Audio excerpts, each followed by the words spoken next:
Hi, We're back with a new episode of Discovery with a K. I'm Kathleen. My name is Ilse.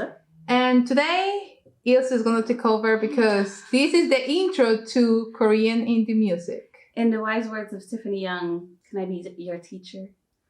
Yeah, so indie music is Ilse's department because she does love some indie music in general. Mm-hmm. From any country, pretty much. Yeah. Like, if you want to find an indie musician, I'm the right place. Yeah, like she will like go and dig. I like research, and that applies to everything in my life, including music.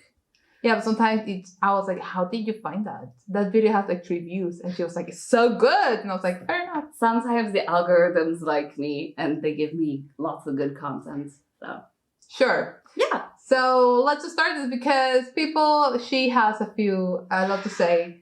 Yeah, it's gonna be a bit of a discussion about what is K-indie or indie in general. Yes. What does K-indie give us that mainstream music doesn't? Yes. And then we're also gonna go a little bit per genre and give some recommendations and take a look at the OGs as well. So we don't just give out new artists. So I heard that you wanted to say a special thanks to... Yes, I need to say a very special thank you because the people from the K-indie Reddit helped me a lot. So basically in Reddit, I'm one of the moderators of the K-indie subreddit. Like there's a K-pop Reddit. Yeah, there's a few. Reddit. Yeah, there's a few. I posed all the questions that we're going to talk about today, and they helped me out a lot. So go check out that post on the K-indie subreddit. Go join us as well, because we share lots of new content, new videos, music, general discussions, old gems, everything. Yeah. So big thank you to the peeps there. Let's talk a little bit about how I started with BTS, DNA, K-pop, to where I eventually landed in like this realm of less than 100 Spotify listeners a month, you know? Or sometimes 0. This happened. It makes me so sad. Especially when they're really good. Yeah. I'm like, people, listen to this person. Anyways, that's my job with the K-Meals, so... Yes, she's an official indie music person. You know, you have any question? Put that on my LinkedIn. Yeah. Any queries about indie music, as is. So basically, how I started listening or diving into K-indie is even before I was listening to K-pop, I was very much into the English indie, indie folk, indie rock. I remember watching the Burberry acoustic sessions religiously. Yes. Like artists like Jake Bugg, the Staves, Keaton Henson, they all performed there, and that's how I discovered more of their music as well. And so I was always into the more offbeat, less known music. Artists? Yeah. So it kind of was a natural transition to go from like K-pop to K-indie as well. Yeah. Because I was like, let's not listen to something that is like EDM based. Give me some guitar. Give me some drums, you know? Yeah. So kind of a natural transition with like artists like Sanu Janga, Samuel So, Cold, Salajang, Choi Gun, Crush, and Cacophony. I React to the K helped with that as well. Okay. Because sometimes they do like lesser known artists, and I was like, that's interesting. And then once you use Spotify algorithm, YouTube algorithm, it kind of... Yeah, there's also an curated playlist called K-indie, so it's there. The thing is that there is a mainstream K-indie. I suppose we want to talk about that later. Yeah. So let's continue then. So let's talk about what is even indie. Yeah. It's such a hard term to put like a dictionary explanation to. Do you want to know how I see it? Yes, give it to me. So for me, indie music is more independent artists, as the name suggests. Mm-hmm. Why? Because they mostly are like not really well known, with sometimes no budget at all. Mm-hmm. But they're just musicians that want to create music for the sake of creating music because that's what they love doing. So you end up seeing these like actually trained musicians that know how to play instruments, some like amazing singers, playing or creating these music albums, whatever. And they're being just independent on their own sometimes, or in very, very small agencies. Yeah. That's pretty good. That's one definition to put to it. Independent as in small agencies working for their own. Or solo as well. Solo as well. Yeah. Usually they'll work with a distribution channel. Yeah. To share like music videos because they already have like a big audience or big following. And it kind of helps to with get clicks, basically. Yeah. There's also some that would just do it on their YouTube channel too. I think like to get less costs related to it. Yes, because I mean, you're going to have to pay for distribution. Yes, but sometimes it's like they are like, for instance, I am in charge of the hip hop side. Mm-hmm. And indie hip hop, sometimes it's like, wow, some videos are like Wild Wild West. Whoa, it's a ride, people. Okay, let's continue. So the second interpretation can mean that it's just indie for being small, unknown, less than 100 monthly listeners on Spotify. Mm-hmm. They can be with a bigger agency and still not have like this lot of traction, lots of followers, right? It can also stand for the fact that they're like super involved in the creative process. Okay. Where they write, compose, and produce everything themselves with like minimal help from outside. But then you have big names who do that as well, and you wouldn't call them indie. Yes. You know? Yeah. So I feel like it's a bit more than all of those separately. Okay. Because you can have a rock band under a big name and still be called indie rock. Like, for example, Nell. They're a rock band. Yes. Not under the biggest agency, but they write all their own music. They have a very big following, but I would still consider them indie rock because alternative rock and indie rock sort of have melted together. Okay. So rather than all those things individually, I would see it more as a spectrum. Okay, no complicated. Where you have unknown small agency. Yeah. And then you sort of like, where does it fall on the spectrum? And it's sometimes is a very personal interpretation as well. Yeah. Okay. Because you can have, say for example, Sonu Janga. She is huge. Like she's very big in Korea. Yeah. Internationally, very less so. Yeah. But she writes most of her own music. She's very involved in like the entire creative process. I would still consider her indie rather than mainstream. Yes. Yeah, but there is like different type of indie, I believe. It's like well-known indie, and it's because of the type of music they play. It's alternative music. That's because it's a spectrum.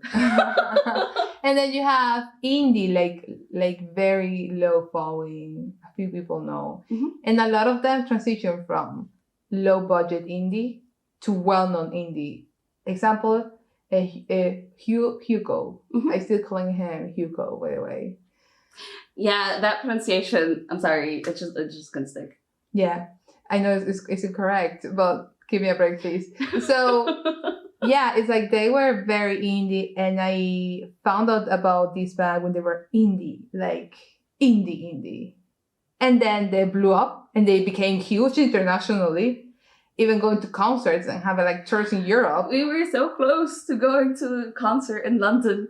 Yeah, and it was. And then Miss Rona showed up. Yeah, so it's like you see the transition, and I think a lot of that happens with a lot of musicians that you will consider indie, but they're mainstream indie. Yeah, that makes sense. Think of Sesonion as well. Sesson, amazing, incredible band. Love Sesonion. Yes. I would still call them indie rock. They are. Even though they're quite well known at this point. They're very well known, like in Korea and internationally. And they're still indie, but mainstream indie. Yeah. Let's take a look at why we listen to indie music. What do we get from it that we might not necessarily get from more mainstream music? Okay. For me? Yes, give me your interpretation. I really like instrumentals. That's it for me. I really love instrumentals. I also love mainstream music. I love my EDM, my poppy thingy. But sometimes it can get quite repetitive for me. Mhm. So I do love my like little alternative things like instrumentals and just throw a bit of like lo-fi. Very common in indie music in general. A bit of like your violin or these lovely piano acoustics around. Yes. So I like that about indie music. It's also very diverse, and it's you will find a lot of things. But I have a specific genre of indie music I like. Uh-huh. So Ilse, though, she goes off and she has some very interesting indie artists she knows. I don't listen to my Spotify playlist because It's crazy. it's super random. She even created, you remember you created this YouTube playlist for me with the indie music and songs that you wanted me to listen. And sometimes it was insane. It's like you had this woman with cacophony, amazing vocals, okay? And then you had this group coming, also indie group. You're like, what is happening? They are not even correlated. You know? Yeah. I feel like those playlists are a good representation of my brain. Because it can go from 0 to 100 to like minus 1,000. Yeah. There's no in between. Okay. Well, what makes it for you though? For me personally, I very much like the experimentational aspect of it. Okay. Because sometimes if I've heard like too much pop, like you said, sometimes it can get a bit repetitive, right? Even if you listen to the amount of artists that we do on a regular basis. Sometimes I feel like I need an experimental album to like cleanse my palate. Experimental album to cleanse your palate? Yeah. Give me something completely random. Like, I like to listen to like experimental jazz albums. Yes. Which surprisingly, there's actually quite a few But Korean it doesn't jazz get artists. repetitive in K-indie though. Oh, it totally can. Yeah. The amount of ballads. Oh, ballads are very common. Yeah. Almost the exact same. Not saying that, you know, ballads are all the same, but the pattern. Musical pattern. Yeah, but I think that for us is because we do weekly reports of all the releases. You are on week 80 probably. Like some... Yeah. So... I've been doing weekly indie reports for... like a couple, like a year almost. More than a year. No? More than a year. I just started like about a few months ago. And yeah, after when you do that and you listen to music every single day and every release is every single day, you notice patterns in music in general. Yeah. Or trends. I call it a trendy sample. There's always going to be a trendy sample somewhere that is going to be included in at least 5 releases in 1 week. Yeah. Right now it's the in the ballads. Yeah, it's like this little fall sort of. It's like a little wind chimney thingy. Yeah, and it's like falling. Oh my god! It's almost like something you will expect to hear out of fairy tale. Kind of, yeah. Yeah. As soon as I hear it, I'm off. I'm like turned off. I'm like, I don't want to hear it. Yeah, take it away. So like right now it was about, but in hip hop is the autotune. Sometimes it's just a pattern that stays. I feel like autotune has been a problem in K-hip hop. Well, problem. If it's used well, it's amazing. Yeah. But overused, it's been a problem that's been around for years at this point. You can, well, it's not that bad at the minute. I've heard worse. Okay. It's not that bad at the minute. It's okay. There was a period where I was like, are you serious? Out of like 20 releases in a week, 20 will have heavy autotune. It's not like they're good rappers, so why would you do that? So I call that, a pattern. The favorite sample or style of the week or the month sometimes. The thing is, I've been doing the weekly indie reports for more than 80 weeks at this point.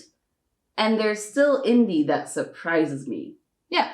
Which is why I like listening to it. Because it's ingenious sometimes the way they use the structure of the song or the way that they use pauses or just the instrumentals that are just completely crazy.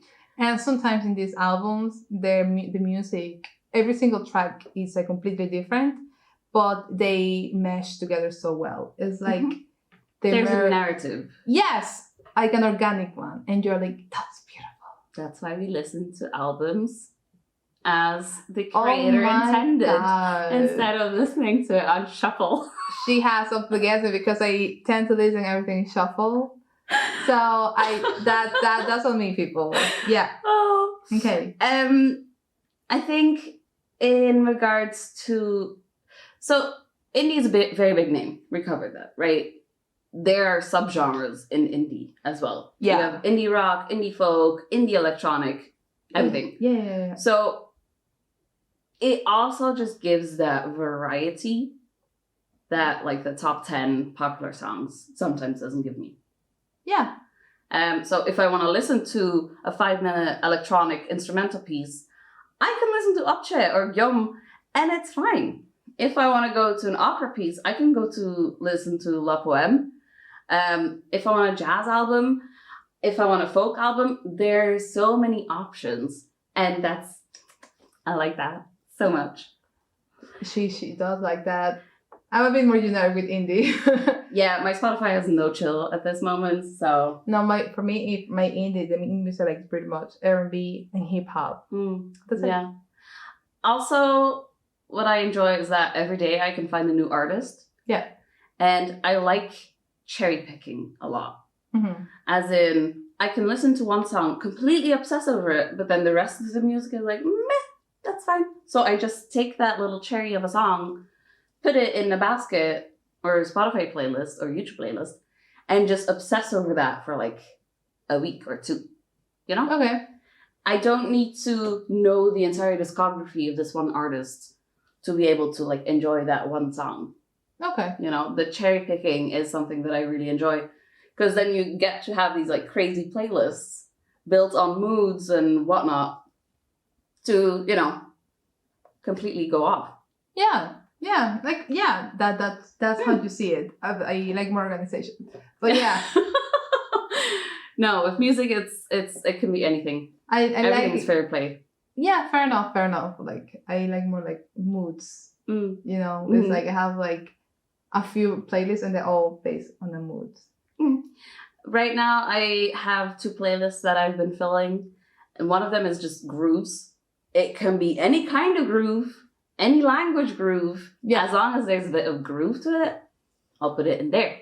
And then the other one is hidden finds, which something that's not super popular that I like a lot. But also, it's not just one category. Okay.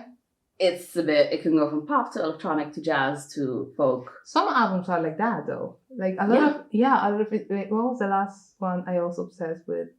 John probably was the last one that is like, now he's like mainstream indie, but he started as an indie R&B indie. Yeah. Now it's like mainstream indie, but his albums are so mainstream good. R&B more. Mainstream R&B, yes, but he was also quite indie. Yeah, but more like he's always been R&B. Yes. But before he was a known small artist R&B, and now he's more mainstream R&B. Wouldn't you consider him indie? Not necessarily. No. No. That's an interesting point of view. I consider him quite indie. Like, I wouldn't call him indie now. Maybe up until his last 2 or 3 releases, yes. But indie only because he was unknown to the mainstream audience. Okay. Now, he's had collabs with like a few big names. Well-known names, yeah. So now he's picking up traction with general audiences. So you would consider him now like an R&B artist? Yeah. Interesting point of view. Okay, fair enough. I can see it. He's still spectrum. Okay, he still qualifies because he does most of it himself. Yeah. Like writing, composition, arranging, all of that. But I wouldn't personally call him indie anymore. Okay.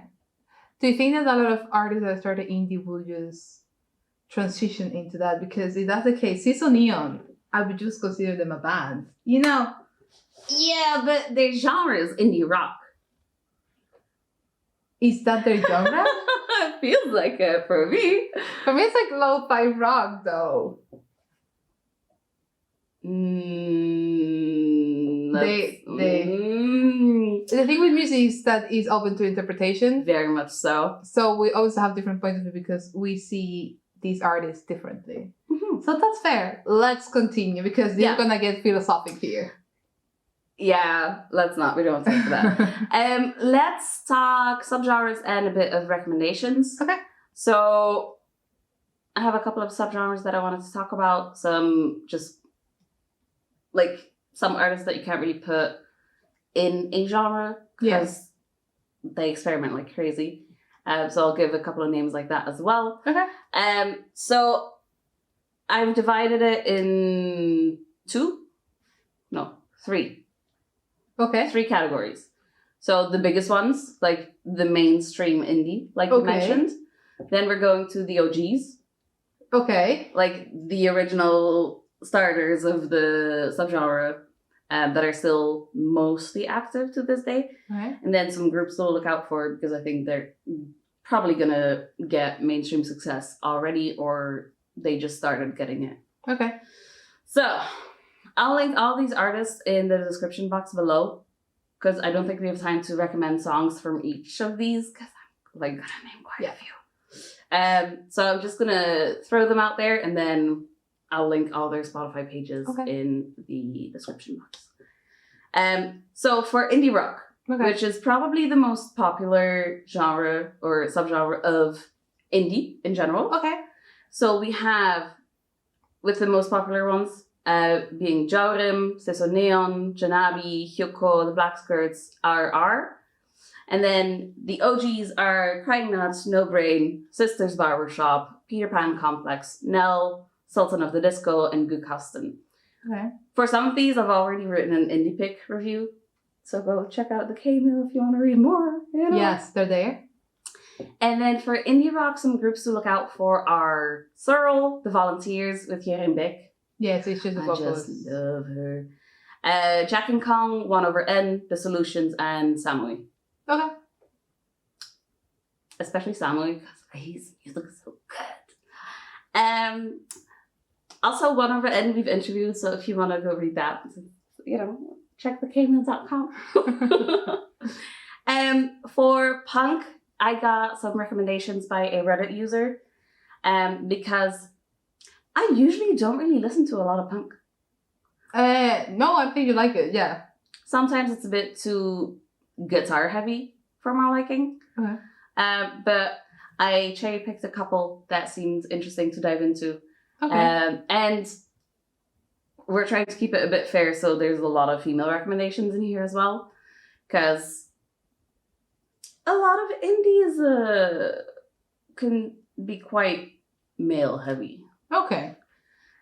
So with groups to look out for are Dead Chant, Smoking Goose, Fishing Girls, and Rumkicks. And then for OG, I wanted to recommend Galaxy Express. They've been around for a while. Okay.